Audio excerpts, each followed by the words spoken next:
kind of enchanted by a mystique, a sort of Hollywood picture of an intellectual. That film, A Beautiful Mind, is a perfect example. You have this mathematician he's a genius. He sees things no one else can see. He's in a class apart. He's not like you and me. And I think that that's a distortion of what an intellectual really is. Whereas the real thing is something more extraordinary, but also more available to us.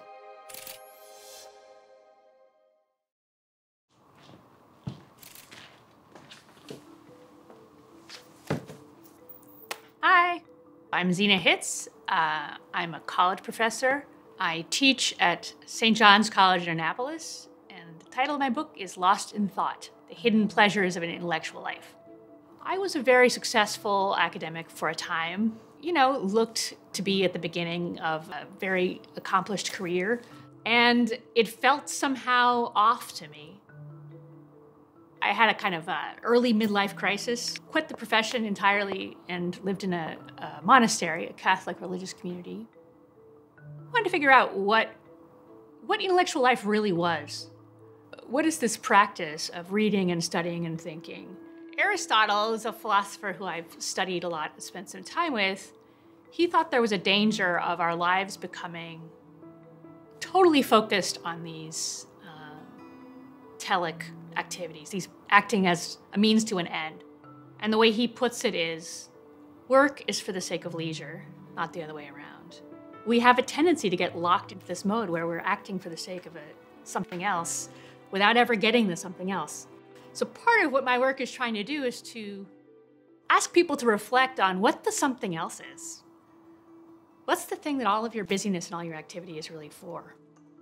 What are the moments that really matter to you, where you feel like this is the point, this is why I'm doing what I'm doing? Without those things, our lives, I think, are pointless. What interests me is an intellectual life that's not acquisitive, that's not trying to get anything else, but just wants to be doing what it's doing. It looks like things that are really pretty ordinary to most of us: reading, thinking, speculating about people's motivations and what makes people tick, bird watching, walking in nature. It's something that belongs to you in a certain way that's private.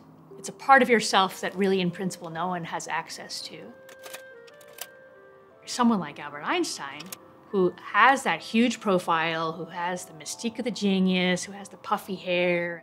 But if you think of him as a young man in his late 20s with a wife and a kid and no job because he's too weird and he's too disrespectful of authority, he can't get work.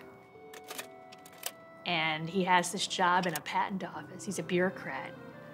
And he thinks about things. He looks at the clock tower. He looks at trains going by, and he starts to really have insights into the way the world is. And he calls, in a letter he writes later in life, he calls the patent office the worldly cloister where he hatched all his most beautiful ideas. And it's where he wrote these 3 1905 papers, which totally transformative for physics. Despite being denied a place in the world that he aspired to, he was able to find this space where he could be who he was and think about what he wanted to. For some time, we haven't been accustomed to thinking that way about learning or about intellectual life, that it's something which has to do with the attitude of the individual to what they're doing, and not somehow that person's social standing, that person's wealth, that person's race, that person's gender, that person's whatever it is. It's something much more basic than that. It's a strange thing. It's a little counterintuitive. We think of being human as being a kind of biological fact given to us from birth, but it is something which has the capacity to grow. We can always become more human. So there's in fact a wealth of intellectual activity that's going on all around us in very ordinary places. It's something you have regardless of what other people think of you. You have a kind of a freedom and a depth to yourself and resources within yourself that no one can touch.